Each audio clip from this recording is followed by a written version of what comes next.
Dia punya kerajaan. Amin. Jadi mari saya undang saudara untuk buka dengan saya dalam Ibrani pasal yang kelima.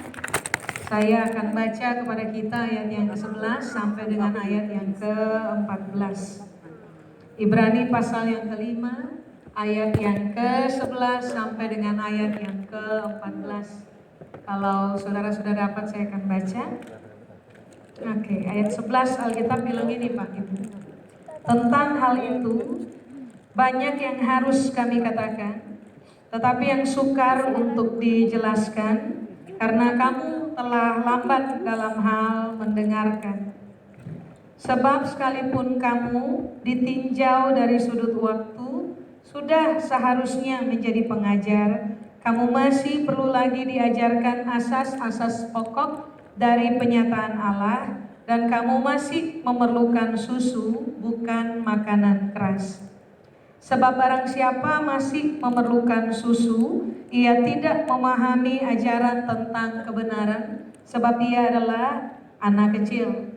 Tetapi makanan keras adalah untuk orang-orang dewasa yang karena mempunyai panca indera yang terlatih untuk membedakan yang baik daripada yang jahat. Baik, coba saudara kembali ke ayat yang ke-11. Jadi begini, sampai hari ini masih belum ada kepastian tentang siapa sebenarnya yang menulis kitab Ibrani.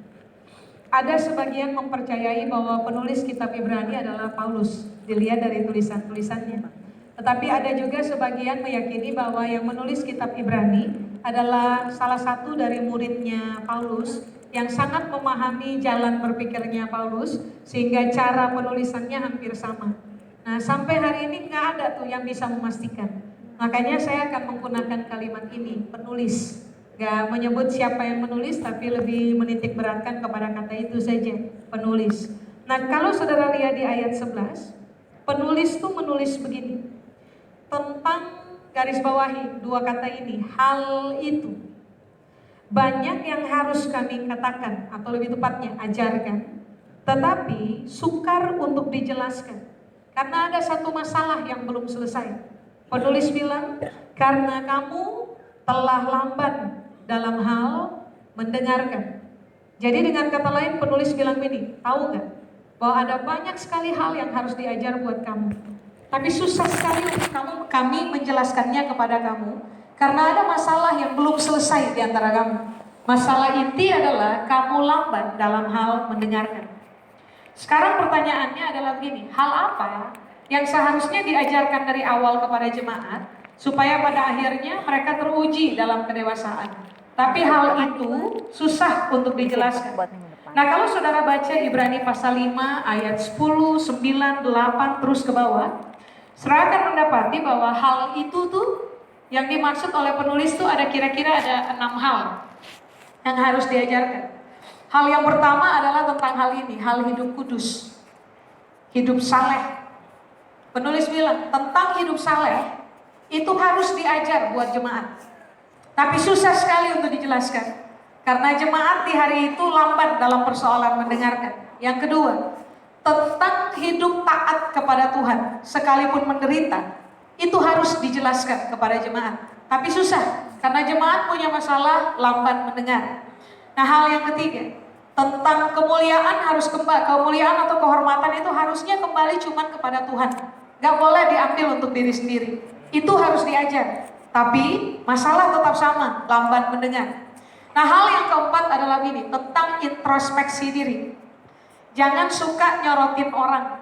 Yang paling bagus untuk disorotin adalah diri sendiri. Apa yang harus diselesaikan dalam kita? Nah, introspeksi diri itu harusnya dijelaskan kepada jemaat. Tapi susah sekali untuk diajarkan karena kamu lambat mendengar. Itu keempat. Nah, hal kelima, penulis bilang ini, tentang hal menjadi sempurna. Itu harus diajarkan. Tetapi susah dijelaskan karena kamu lambat mendengarkan. Hal yang keenam, tentang menjadi teladan. Itu harus diajarkan. Tapi susah dijelaskan karena, saya ulang, masalah inti belum selesai. Kamu lambat mendengarkan. Nah, begini, supaya saudara dan saya bisa hidup dalam 6 hal yang tadi itu, saudara dan saya harus memperbaiki dulu cara kita mendengar. Sebab kalau lamban mendengarkan kita nggak selesaikan, yang akan terjadi adalah hal itu menghambat kita untuk bertumbuh menjadi dewasa.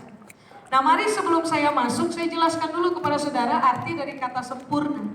Saudara tentunya ingat bahwa ini yang Alkitab ajarkan. Bahwa karena Bapakmu sempurna, kamu pun harus sempurna. Saudara baca ayat itu? Karena Bapakmu kudus, kamu harus kudus. Karena Bapakmu sempurna, kamu harus sempurna. Nah, banyak orang pesimis sambil berkata, kita masih darah dan daging, kaki masih injak lantai, susah untuk menjadi sempurna. Mari saya beri kabar baik kepada saudara. Untuk menjadi sempurna, itu kita bisa banget Pak Ibu. Sempurna dalam kitab Ibrani pasal 5 ayat 9, itu menggunakan kata ini Pak Ibu, teleio.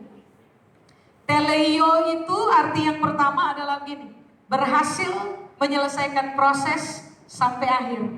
Jadi Alkitab bilang, kamu masuk pada tahapan menjadi sempurna ketika kamu berhadapan dengan proses, lalu kamu tidak menyerah dalam proses, kamu nggak lari dari proses, tapi kamu hadapi proses sampai proses selesai.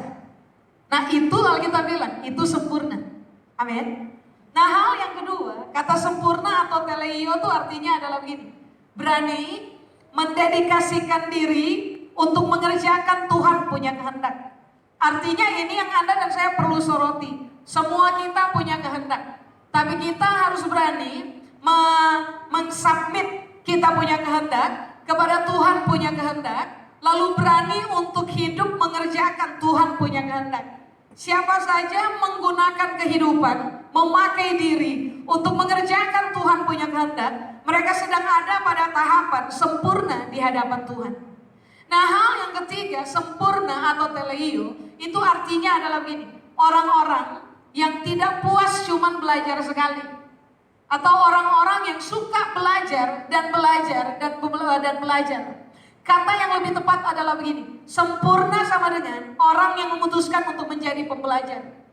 Sebab untuk menjadi sempurna dari satu anak tangga kepada sempurna anak tangga berikutnya, saudara dan saya harus dikenal sebagai orang yang suka belajar, pembelajar. Apa saja tentang hidup ini kita pelajari. Sehingga itu akan memungkinkan saudara dan saya untuk menjadi dewasa, lalu menjadi sempurna dalam kehidupan.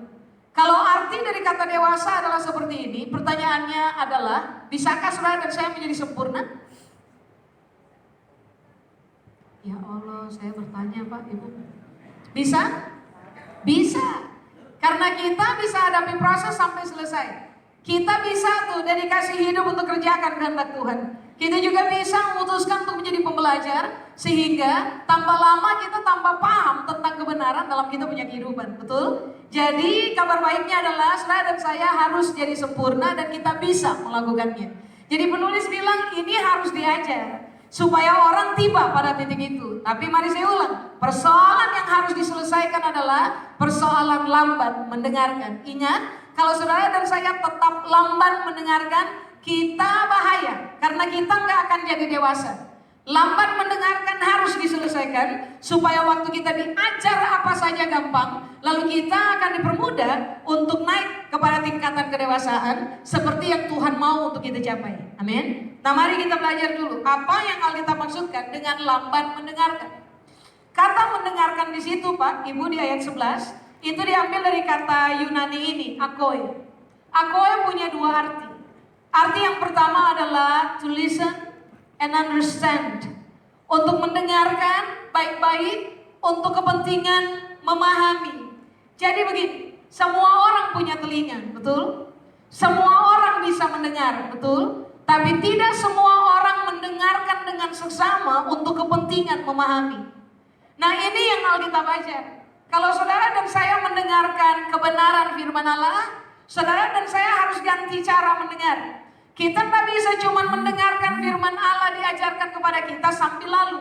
Saudara dan saya harus memutuskan untuk naik kepada tahapan yang benar dalam persoalan mendengarkan, yaitu tentang persoalan begini, you need to listen and understand the words of God. Saudara dan saya harus mendengarkan dengan seksama apa yang diajarkan kepada kita, yaitu firman Allah, supaya kita paham apa yang diajarkan kepada kita. Amin. Itu pengertian yang pertama. Makanya coba saudara perhatikan, waktu Yesus mengajar dalam kitab Matius, Markus, Lukas, dan Yohanes, Seringkali waktu dia mengajar tentang hakikat kerajaan Allah, dia suka sekali gunakan kalimat ini kan. Barang siapa bertelinga, hendaklah ia mendengar. Kata yang sama itu dipakai, hendaklah ia akui. Berarti ini yang saudara harus perhatikan dengan sesama. Bahwa hari itu waktu Yesus ngajar, Yesus nggak cari fans. Yesus nggak berupaya untuk bikin khotbah bagus supaya pengikutnya banyak. Enggak. Hari itu ini yang Yesus mau. Kalau saya ngajar, kamu tuh harus dengar dengan sesama supaya kamu bisa paham apa yang saya ajar.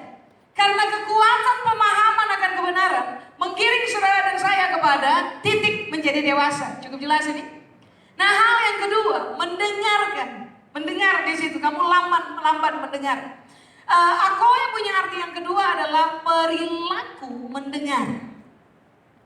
Makanya tadi saya bilang kepada Bapak dan Ibu bahwa kita tuh harus mencermati ulang. Perilaku mendengar kita betul enggak? So, kalau perilaku mendengarkan salah, saya ulang, pengaruhi pertumbuhan kita di hadapan Tuhan. Kalau perilaku mendengarkan kita betul, maka itu pun akan mendorong saudara dan saya untuk naik berpindah dari satu anak tangga kedewasaan kepada anak tangga kedewasaan berikutnya. Cukup jelas ini Pak, Ibu? Nah, mendengarkan itu artinya, satu apa tadi?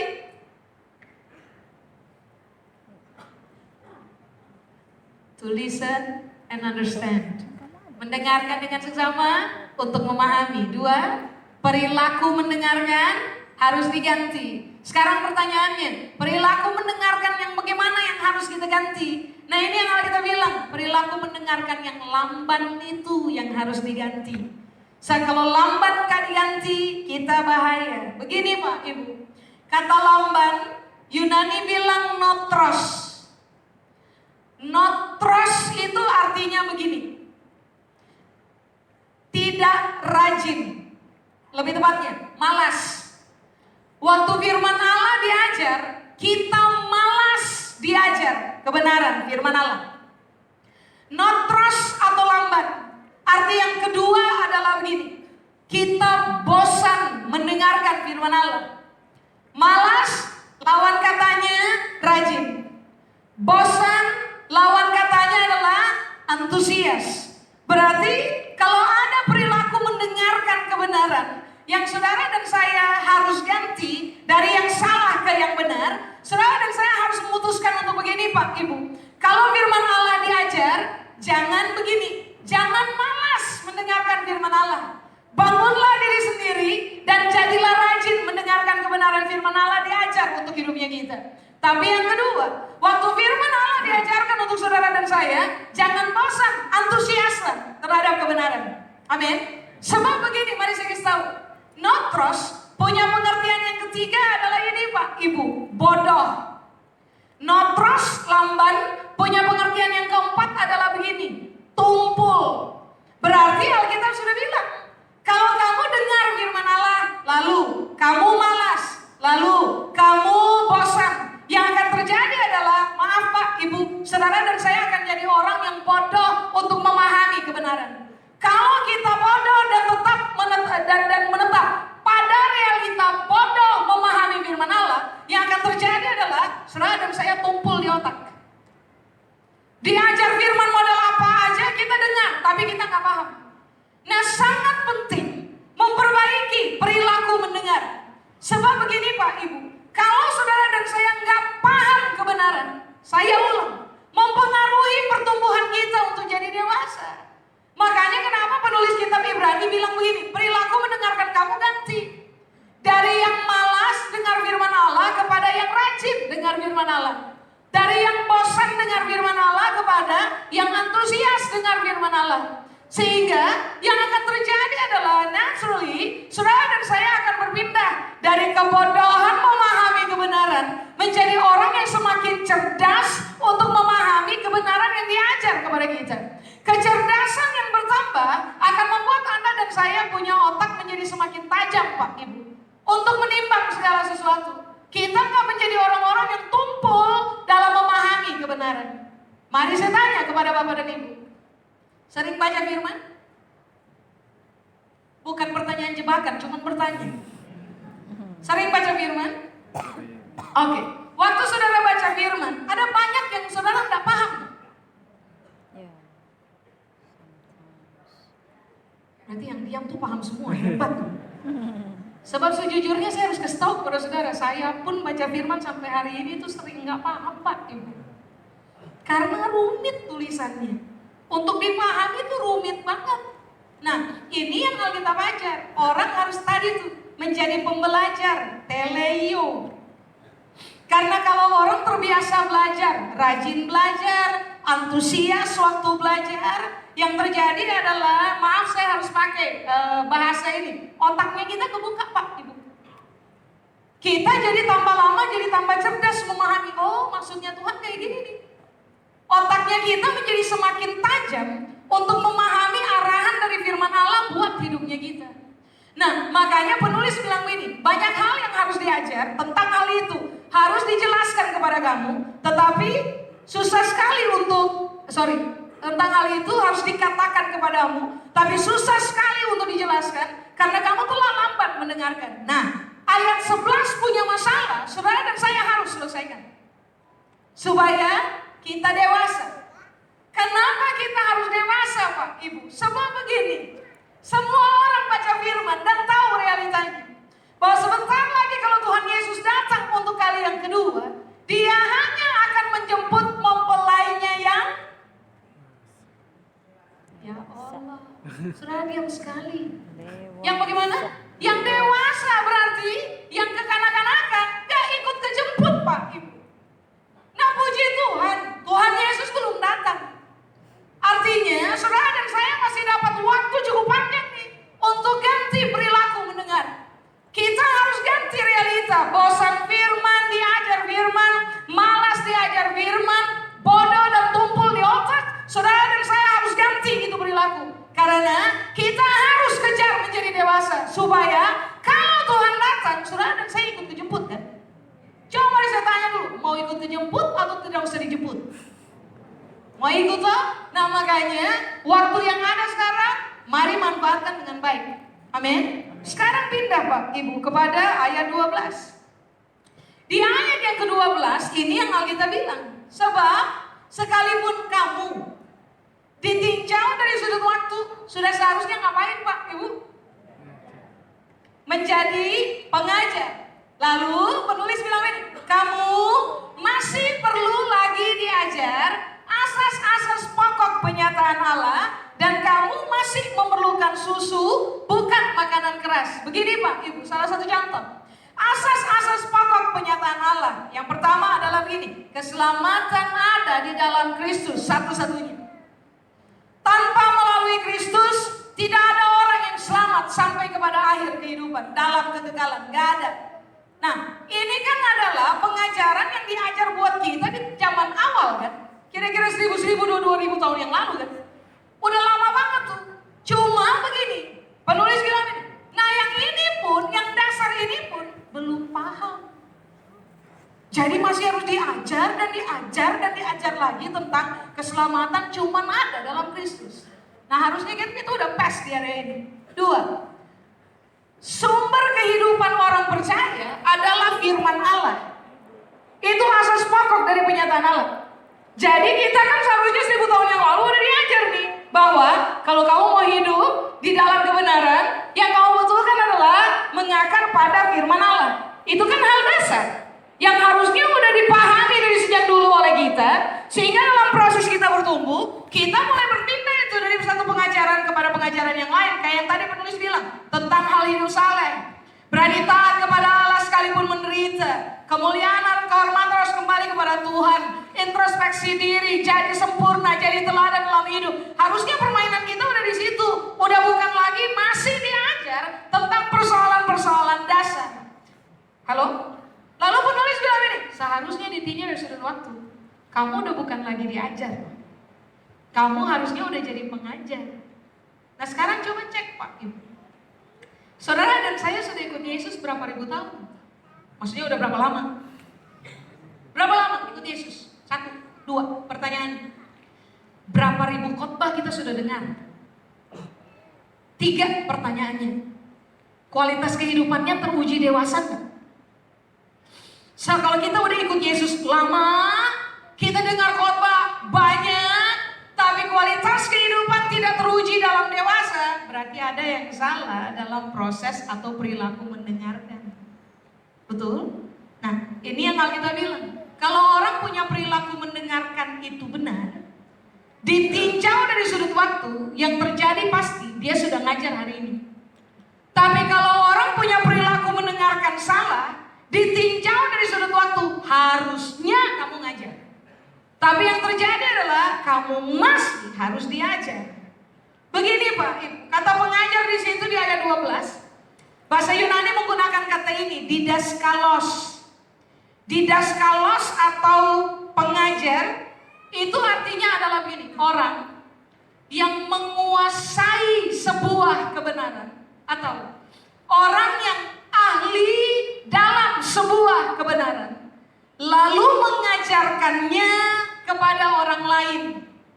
Ulangi, pengajar, didaskalos, orang yang ahli atau menguasai sebuah kebenaran, lalu setelah itu dia akan ajarkan itu kepada orang lain. Artinya Alkitab lagi bilang, didaskalos itu bukan ahli teori Pak Ibu. Didaskalos adalah orang yang tahu teori lalu menguasainya. Tahu tentang sebuah teori kebenaran lalu ahli hidup di dalamnya. Berarti seorang pengajar atau didaskalos intinya adalah begini, teori jago, praktek jago. Karena kata ahli yang dimainkan pada kata didaskalos. Waktu saudara dan saya telah tahu teori kebenaran, lalu hidup di dalam teori kebenaran tersebut, maka seharusnya saudara dan saya dikenal sebagai orang-orang yang kemudian mengajarkannya kepada orang lain. Kita nggak ngajar teori, kita langsung ngajar praktek. Karena we've been through, kita telah melampauinya. Nah, kapan saudara dan saya bisa menjadi seorang ahli yang menguasai kebenaran, lalu bisa mengajarkannya kepada orang lain? Itu tuh waktu saudara dan saya memperbaiki perilaku kita mendengarkan. Amin. Saya coba tadi kalau diganti, malas jadi rajin. Lalu apa lagi tadi?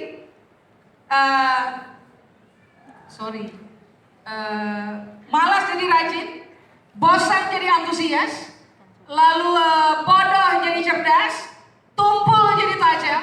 Kira-kira apa yang akan terjadi? Saudara dan saya akan mengalami peningkatan pemahaman. Naturally jadi dewasa.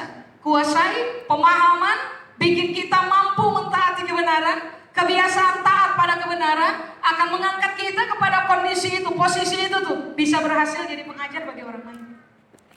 Cukup jelas Pak Ibu? Amin. Sekarang coba saudara lihat di ayat 13. Sebab barang siapa masih memerlukan susu. Kalimat berikutnya bilang apa coba? Dia nggak paham ajaran kebenaran, tentang kebenaran, sebab ia anak kecil.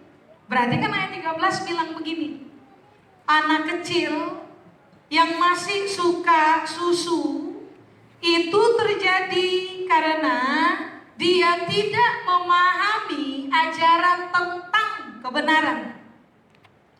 Kenapa orang gak paham kebenaran sehingga masih suka susu dan tetap ada pada posisi anak kecil? Sederhana saja, karena dari awal perilaku mendengarkan tidak diganti.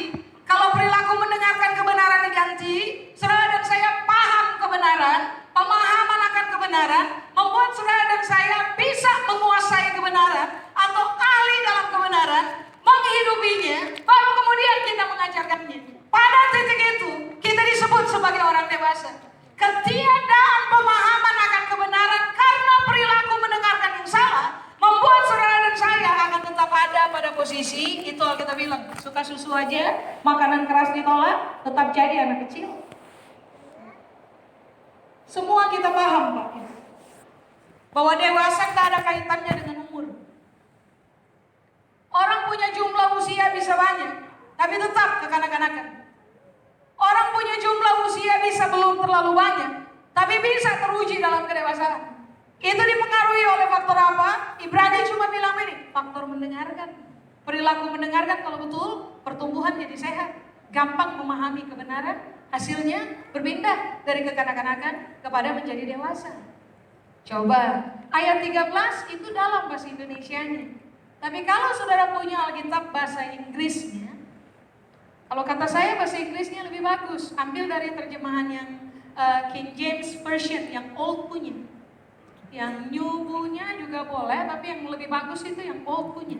Kalau saudara punya itu terjemahan, bahasa Inggris bilang begini, for everyone that useth milk is, garis bawahi kata ini, unskillful in the word of righteousness, for he is a babe. Jadi, ada ya? Oke. Jadi bahasa Inggrisnya bilang, siapa saja yang masih minum susu, apa yang terjadi? Dia unskillful, nggak punya keahlian di dalam the word of righteousness, nggak punya keahlian di dalam kebenaran firman Allah. Itu yang membuat orang tetap kekanak-kanakan. Saudara masih ingat tadi saya bilang kata dewasa? Apa tadi artinya? Saya belum bilang kata dewasa ya? Belum ya? Saudara diam sekali. Kata pengajar. Tadi saya bilang kok, pengajar, didaskalas adalah ahli, atau yang kedua, orang yang menguasai kebenaran lalu mengajarkannya. Betul? Ada kata ahli. Nah di ayat 13 Alkitab bilang, siapa saja masih suka minum susu, dia nggak ahli. Dia nggak ahli dalam the words of righteousness, dalam mengerjakan firman kebenaran. Karena he is a babe. Dia masih anak-anak. Kata anak-anak di situ Yunani bilang nepios. Nepios itu artinya ini Pak, Ibu, bayi yang belum bisa bicara. Bisanya cuma nangis.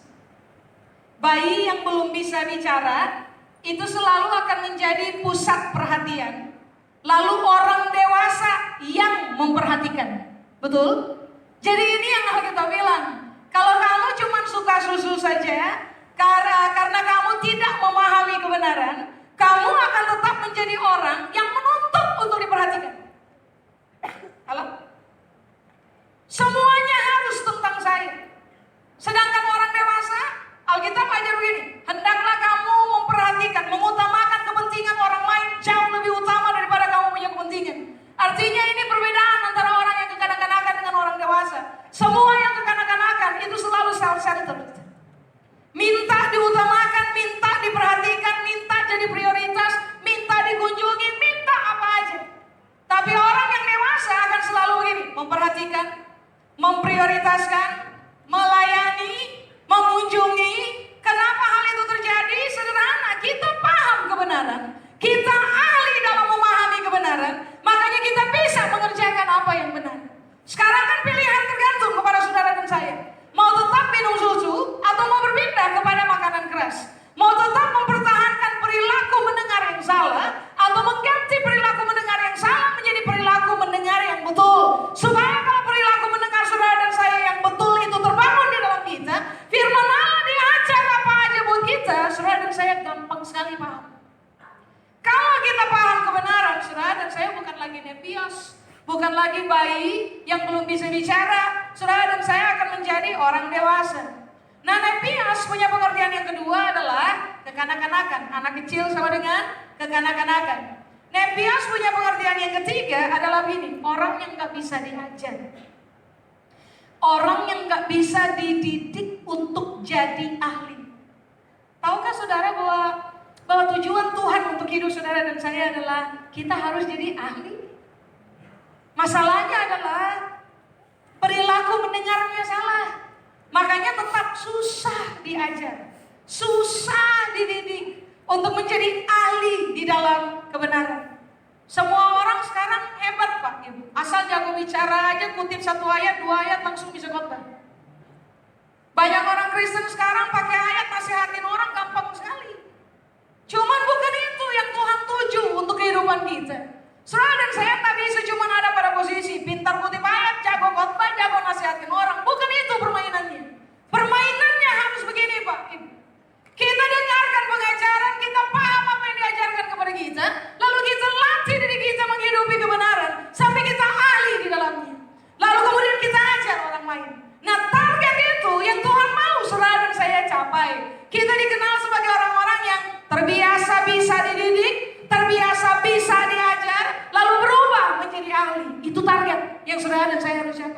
Bagaimana mencapai itu target? Sederhana. Berhenti malas dengarkan pengajaran kebenaran firman Allah. Berhenti bosan mendengarkan pengajaran kebenaran firman Allah. Jadilah cerdas, jadilah tajam di dalam menimbang segala sesuatu yang diajarkan kepada kita, supaya nanti saudara saya berpindah dari realita ke kanak-kanakan kepada menjadi dewasa. Amin. Oke, ayat terakhir. Tetapi makanan keras adalah untuk orang dewasa, yang karena mempunyai panca indera yang terlatih untuk membedakan yang baik daripada yang jahat. Nah, dewasa di situ kalau tadi sempurna teleio, tapi kalau dewasa teleios, ada S di belakang. Dewasa artinya adalah begini, matang dalam pertumbuhan, bukan karbitan. Kapan kita matang dalam pertumbuhan? Setelah kita pes satu proses, lalu pes proses berikutnya, lalu pes proses berikutnya. Selesai, menyelesaikan satu proses, menyelesaikan dua proses, menyelesaikan proses yang datang lagi dan datang lagi dan datang lagi. Tahukah saudara bahwa saudara dan saya akan dibantu oleh Tuhan untuk matang full, matang penuh sesuai dengan waktu, bukan karbitan. Orang dewasa adalah orang yang sudah makan asam dan garam banyak tentang hidup karena melampaui beragam proses dalam kehidupan. Mereka matang dalam pertumbuhan. Semua yang matang dalam pertumbuhan, Pak Ibu, selalu akan memberikan buah yang manis untuk dikecap. Semua yang karbitan, buahnya nggak enak untuk dikecap. Ini yang perlu kita timbang ulang. Saya bertumbuh karbitan, dipaksa matangnya, atau saya matang secara natural karena saya mengikuti proses one day at a time. Dari satu hari ke hari berikutnya, saya ikuti proses yang memang saya harus hadapi. Saya belajar kebenaran, terdidik oleh Tuhan kebenaran, sampai dalam proses bertumbuh, saya menjadi matang, teruji di area itu. Nah, itu kita harus uji diri sendiri. Kedua, dewasa atau teleios itu artinya adalah ini, Pak Ibu. Matang dalam karakter, matang dalam mental, matang dalam moral. Teleios. Makanya tadi kan ini yang Alkitab bilang, waktu kamu diajar kebenaran, saya ulang Pak Ibu, rajinlah, antusiaslah, cerdaslah, tajamlah, supaya pada akhirnya saudara dan saya oleh firman Allah mengalami perubahan karakter, moral, dan mental, Pak Ibu. Kita punya karakter, moral, dan mental, tidak kampungan. Tetapi kita punya mental, moral, dan karakter teruji dalam kualitas. Nah, itu muncul dari apa? Sederhana, perilaku mendengarkan kebenaran harus diganti. Amin. Yang terakhir, dewasa itu artinya begini, menyelesaikan proses sampai akhir. Berarti orang hanya bisa jadi dewasa ketika orang berani tetap berdiri hadapi proses sukar sampai kita keluar di bagian akhir sebagai orang menang. Itu dewasa. Siapapun yang lari dari proses ke kanak-kanakan. Tahukah saudara bahwa ayat 14 bilang ini, kalau kamu dewasa, yang terjadi adalah kamu akan punya panca indera yang terlatih. Bahasa yang lain bilang ini, kamu akan punya panca indera yang sangat tajam untuk bisa membedakan mana yang benar dan mana yang salah. Orang yang kekanak-kanakan itu selalu main show-show, Pak Ibu. Kadang-kadang permainan kita adalah kakinya kita berpijak pada dua perahu. Kadang-kadang dengan sadar kita memutuskan dengan sadar dan sengaja melakukan pelanggaran.